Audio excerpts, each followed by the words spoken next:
एक बार एक बहुत ही दुखी व्यक्ति एक महात्मा के पास आकर कहता है, मैं अपने जीवन से बहुत दुखी हूँ।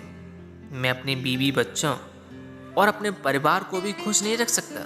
मैं अपने लिए भी कुछ नहीं कर पा रहा हूँ। कभी कभी तो मुझे अपनी जिंदगी को ख़त्म कर देने के भी ख्याल आते हैं। आप इतनी साधना करते हैं, आप इतना ध्यान करते हैं, क्या आप मुझे कोई ऐसा मार्ग बता सकते हैं जिससे मैं अपने बुरे वक्त से बाहर आ सकूं? मेरा बहुत बुरा समय चल रहा है। 2 वक्त की रोटी का इंतज़ाम करना भी मेरे लिए बहुत मुश्किल हो गया है।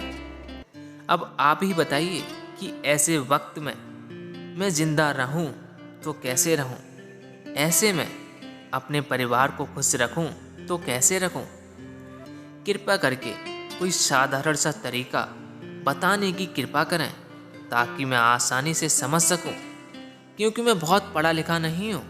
अगर आप बड़ी बड़ी ज्ञान की बातें करेंगे तो शायद मैं कभी भी समझ भी नहीं पाऊंगा। यह सुनकर महात्मा ने मुस्कुराते हुए कहा कि तुम एक काम कर सकते हो मेरा। महात्मा ने सामने की तरफ इशारा करते हुए कहा कि वहाँ पहाड़ी पर एक मंदिर है। उस मंदिर के पास चींटियों का घर है, जहाँ पर हजारों चींटियाँ रहती हैं। सुनने में बड़ा अजीब लगेगा, लेकिन वह चींटियाँ मंदिर की जमीन को खराब कर देती हैं। उस मिट्टी की उपजाऊ शक्ति को वह खत्म कर देती हैं, जिसके कारण वहाँ पर कोई भी पेड़ या कोई भी घास नहीं उग पाती है। तुम मेरा एक काम करो, उसके बाद मैं तुम्हारे सवालों के जवाब दूंगा। तुम 7 दिन तक रोज उस पहाड़ी पर जाओ और उन चींटियों के घर को तबाह कर दो। लेकिन याद रहे, घर को तोड़ते वक्त किसी भी चींटी को कोई भी नुकसान नहीं पहुंचे। इस बात को समझने का प्रयास करते हुए युवक वहां से चला गया। शायद उसको कुछ समझ में नहीं आया था कि महात्मा जी ऐसा क्यों करवा रहे हैं। वो तो उन चींटियों पर अन्याय कर रहे हैं, उनका घर तोड़वा रहे हैं, उनको नुकसान पहुंचा रहे हैं। आखिर कौन महात्मा ऐसा करेगा? लेकिन फिर भी उस महात्मा की बात को मानते हुए अगले दिन से ही पहाड़ी पर जाना शुरू कर देता है। वह पहाड़ी पर पहुंच जाता है तो देखता है कि बहुत सारी चींटियां खाना जुटाने में लगी हुई हैं। सारी चींटियां एक कतार में चल रही थीं और अनाज के छोटे छोटे टुकड़े उठाकर अपने घर में जमा करती जा रही थी। यह देखकर पहले तो उस युवक का मन कमजोर पड़ गया। उसने सोचा कि इतनी मेहनत करके ये अपना घर भर रही हैं और मैं इनके घर को तबाह कर दूंगा तो इनको कितना बुरा लगेगा। लेकिन फिर उसने उस महात्मा की बात को याद करते हुए उनके घर को तोड़ना शुरू कर दिया। जल्द में ही हाहाकार मच गया। चींटियां इधर से उधर दौड़ने लगी। अभी तक जो कतार में चल रही थी वो अपनी जान बचाने के लिए भागने लगी। थोड़ी देर में घर टूट गया और सारी चींटियां छुपने के लिए इधर उधर भाग चुकी थी। यह सब करने के बाद वह युवक दुखी मन से वापस अपने घर पर लौट आया। उसका मन परेशान था, दुखी था, पश्चाताप से भरा हुआ था। फिर उसने अपने बिस्तर में रात में लेटे लेटे ही सोचा कि उन चींटियों का घर तबाह हो चुका है।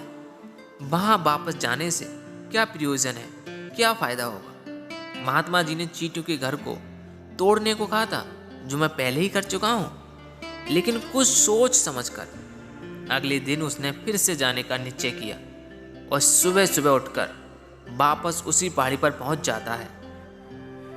पहाड़ी पर पहुंचने के बाद वह उसी जगह पर पहुंचता है जहां पर पिछली सुबह उसने उन चींटियों के घर को तहस नहस कर दिया था।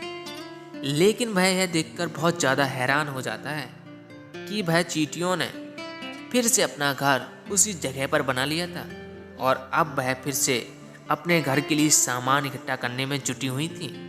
उस आदमी को देखकर लगा कि यह चींटियां भी कितनी मूर्ख हैं। इनको पता है कि कल ही इनका घर इसी जगह पर तबाह कर दिया गया और उसी जगह पर उन्होंने अपना नया घर भी बना लिया। और यह सोचकर वह आदमी हंसने को हुआ। लेकिन फिर से महात्मा की बात याद करते हुए उसने उन चींटियों का घर फिर से तबाह करना शुरू कर दिया। फिर से उन चींटियों में हलचल मच गई और थोड़ी देर में चींटियां इधर उधर अपनी जान बचाने के लिए भागने लगीं। कुछ ही देर में उनका घर फिर से नष्ट हो गया और वह युवक थोड़ा संतोष के भाव से, इस बार तो मैंने अच्छी तरह से उनके घर को तबाह कर दिया है। अब तो वो चींटियां यहाँ पर अपना घर बना ही नहीं पाएंगी। इसलिए जाने से पहले उसने उस घर पर ठंडा पानी भी डाल दिया ताकि चींटियां वहाँ पर अपना नया घर ना बना सकें। और इस तरह अपना कर्म पूरा करके वो युवक फिर से अपने घर लौट आया। आज रात में सोते वक्त फिर से वो इंसान यही सोच रहा था कि क्या महात्मा यह सही काम करवा रहे हैं? क्या किसी का घर तबाह करवा कर किसी सिद्ध पुरुष को शोभा देता है? क्या हो अगर वो महात्मा सिद्ध पुरुष हो ही ना, वह मुझे बेवकूफ बना रहे हो। लेकिन फिर उसने निश्चय किया कि मैं पहले अपने काम को पूरा कर लेता हूँ, उसके बाद ही पता चलेगा कि महात्मा मुझसे ऐसा क्यों करवा रहे थे। और यही सोचकर वो रात में सो जाता है। अगले दिन सुबह उठकर फिर से उसी पहाड़ी की ओर निकल जाता है। पहाड़ी पर पहुंचकर वह उसी जगह पर पहुंचता है जहां पर उसने उनके घर को तबाह कर दिया था। और वह यह देखकर खुश हो जाता है कि वहां पर कोई भी घर नहीं था। सारी चींटियां वहां से भाग चुकी थी। अब उसने सोचा कि अब मेरा रोज रोज आने का क्या प्रयोजन है, क्योंकि चींटियां तो अपना घर बदल चुकी हैं और महात्मा जी ने मुझे 7 दिन आने के लिए कहा था, लेकिन आज तो तीसरा ही दिन है। अब बाकी 4 दिन वापस आने का क्या प्रयोजन है। और यही सोचकर उसने निश्चय किया कि यहाँ से वह उसी महात्मा के पास जाएगा और उनको यह सारी खबर बता देगा। और जब वह वापस मुड़कर उस पहाड़ी से उस महात्मा की कुटिया की तरफ जाने लगा तो उसने देखा तो उसकी नज़र और एक घरौंदे पर पड़ी जो कि चींटियों का ही बनाया हुआ था। मतलब कि वह घरौंदा चींटियों ने ही बनाया था और अब वह चींटियां नए घर में वास कर चुकी थी। यह नया घर उनके पुराने घर से थोड़ी ही दूरी पर था। और जब उस युवक की नज़र उस घरौंदे पर पड़ी तो उसने सोचा कि शायद महात्मा को पता था कि यह चींटियां अपना घर यहाँ से बदलकर किसी दूसरी जगह पर बना लेंगी, इसीलिए उन्होंने मुझे 7 दिन आने के लिए कहा था। और यह विचार करके वह उनका नया घर भी तोड़ने के लिए पहुंच जाता है। और जब वह वहां पर पहुंचता है तो चींटियां उसी तरह अपने कार्य में लगी हुई थी। वह अपने लिए खाना इकट्ठा कर रही थी और अपने घर में जमा करती जा रही थी। जो पुराना घर टूटा था वहाँ भी अनाज के कड़ बचे हुए थे और चींटियां वहाँ से भी अनाज इकट्ठा करके वापस अपने नए घर में ला रही थी। अब यहाँ पर फिर से युवक का मन थोड़ा कमज़ोर पड़ गया, क्योंकि वह कमज़ोर था, खुद भी वक्त का मारा हुआ था। इसलिए उसके मन में उनके प्रति दया का भाव बढ़ रहा था। उनके ऊपर उसे दया आ रही थी। उसने सोचा था कि वह उनकी मदद करे, लेकिन वो उल्टा उनको नुकसान पहुंचा रहा था। लेकिन उस महात्मा की बात को याद करते हुए उसने फिर से उस घर को तोड़ने का निश्चय किया। और उसने इस बार बड़ी ही सावधानी के साथ बिना किसी चींटी को कोई नुकसान पहुंचाए वो घर तबाह करना शुरू कर दिया। वक्त थोड़ा ज़्यादा लगा, क्योंकि किसी भी चींटी को कोई नुकसान न पहुंचने की शर्त महात्मा ने पहले ही रखी थी। इसलिए उसको बड़ी सावधानी के साथ उन घर को तबाह करना था। लेकिन आखिरकार उसने उस घर को भी तबाह कर दिया। और इस बार घर को तबाह करने के बाद बड़े ही दुखी मन से, इस बार वह पहले से भी ज़्यादा दुखी था, क्योंकि उसने उनका नया घर भी तोड़ दिया था। वह इन चींटियों को बसने ही नहीं दे रहा था और वह अब अपने आप को शैतान या दानव समझने लगा था। लेकिन फिर भी उस महात्मा की बात को मानते हुए अपने घर पर दुखी मन से वापस आ गया। रात में सोने से पहले एक बार उसने सोचा कि मैं कितना बड़ा शैतान हूँ, इतना बड़ा दानव हूँ। पुराना घर तो छोड़ो, मैं उन चींटियों को बसने के लिए भी कहीं भी जगह नहीं दे रहा हूँ। वो चींटियाँ मेरे बारे में क्या सोचती होंगी, वो कितना धुतकारती होंगी उस परमात्मा को जो मेरे द्वारा यह काम करवा रहा है। लेकिन फिर भी उसने अगले दिन जाने का निश्चय किया और अगले दिन सुबह सुबह फिर से वहाँ पर पहुँच गया। वह यह देखकर फिर से आश्चर्यचकित रह जाता है कि इस बार चींटियों ने एक नई जगह अपना नया घर बना लिया था।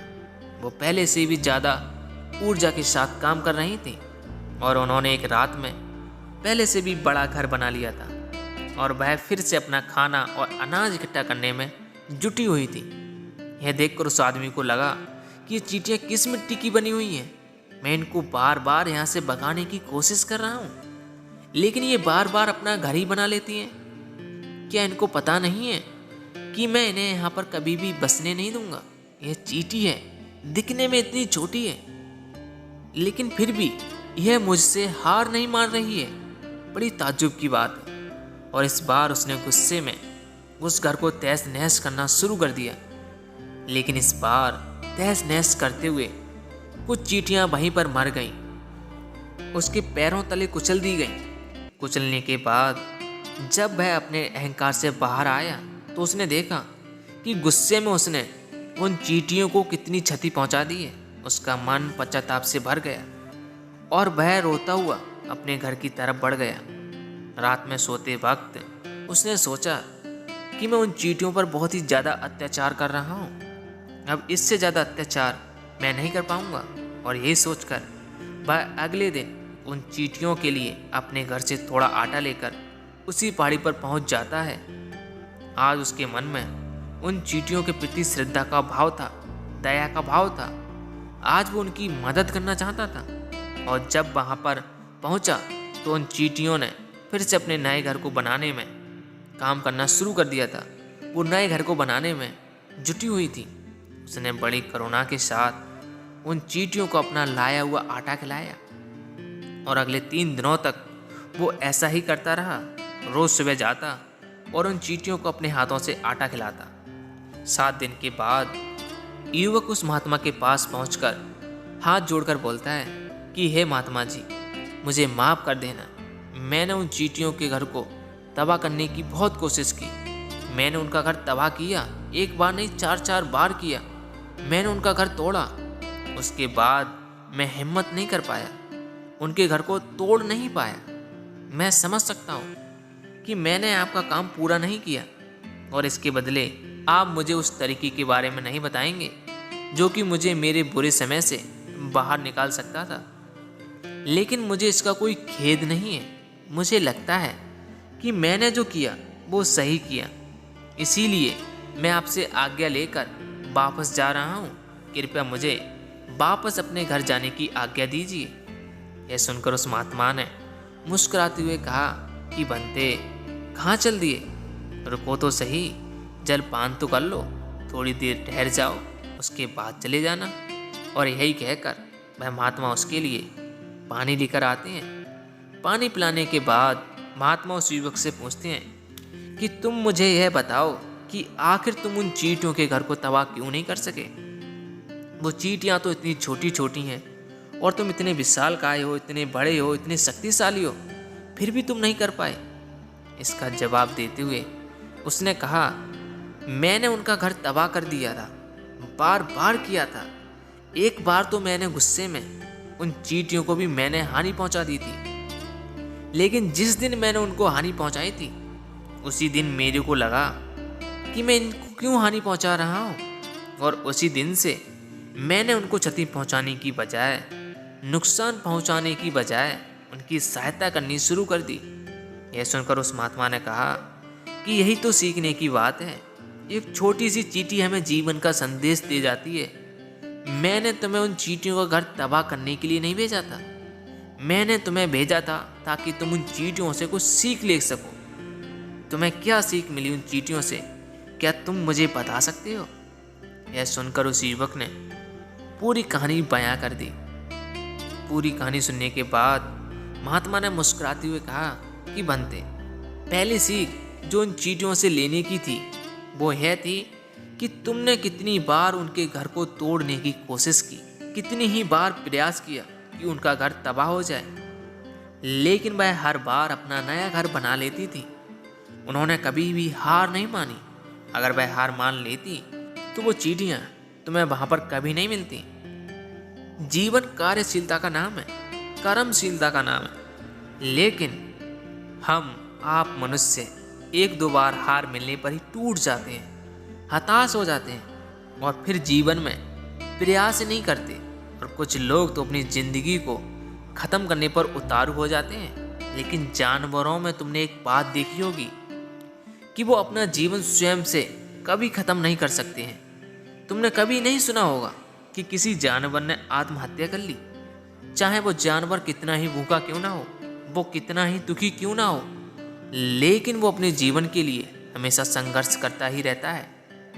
लेकिन वहीं पर दूसरी तरफ हम मनुष्य एक दो बार हताश होने पर ही अपना जीवन खत्म कर लेते हैं। जीवन तो कर्मशीलता है, कर्म करने का नाम है जीवन, और मृत्यु आखिरी विश्राम है, परम विश्राम है। इसलिए मृत्यु से पहले कर्म करना कभी मत छोड़ना, क्योंकि मृत्यु के बाद तो तुम परम विश्राम में चले जाओगे। तो उससे पहले कर्म करना क्यों छोड़ रहे हो, क्यों हताश हो रहे हो? अगर तुम्हारा एक घर टूट गया है तो दूसरा घर बनाने का प्रयास करो, कोशिश करो, और कोशिश करने वालों की कभी हार नहीं होती। और है तुम उन चींटियों से सीख चुके हो। देखने में तुमसे कितनी छोटी हैं वो चींटियाँ, और तुम इतने बड़े हो, लेकिन उनका मन तुम्हारे मन से इतना बड़ा है, इतना विशाल है, इतना दृढ़ है कि इतनी बार घर टूटने पर चींटियों ने कभी हार नहीं मानी। दूसरी सीख यहाँ लेने की यह थी कि जब भी तुम्हारे ऊपर कोई बुरा समय आता है, कोई समस्या आती है, तो हमें लगता है कि यह समय कभी नहीं जाएगा, यह समय मेरे जीवन को बर्बाद कर देगा, मुझे कभी नहीं जीने देगा। और अपने इन्हीं ख्यालों से, अपनी इन्हीं विचारों से, जिनका असलियत में कोई भी अस्तित्व नहीं है, वो सिर्फ विचार हैं, वो हमारे मन को दुखी कर देते हैं, और इसीलिए हम प्रयास करना भी छोड़ देते हैं। लेकिन तुम खुद सोचो कि बार बार प्रकृति हमें क्षति पहुंचाएगी, नुकसान पहुंचाएगी, लेकिन कब तक पहुंचाएगी? अगर हम बार बार से फिर से उठकर फिर से नया प्रयास करते रहेंगे, तो प्रकृति भी हमारे सामने घुटने टेक देगी, और वह भी एक दिन हमारे ऊपर दयावान हो जाएगी, कृपालु हो जाएगी, और वह हमें सब कुछ देने लगेगी जिसकी हमने कभी कामना की थी। तुमने खुद देखा कि तुम उन चींटियों को तबाह करने के लिए गए थे, लेकिन बाद में तुम ही उन चींटियों को अनाज और आटा देने लगे, तुम ही उन पर कृपालु हो गए। क्यों हुए? क्योंकि तुमने देखा वो चींटियां हार नहीं मान रही हैं। और इसी तरह अगर तुम भी अपने जीवन में कभी हार नहीं मानोगे, तो ये प्रकृति एक दिन तुम्हें वो सब कुछ देगी जो तुम अपने जीवन में पाना चाहते हो।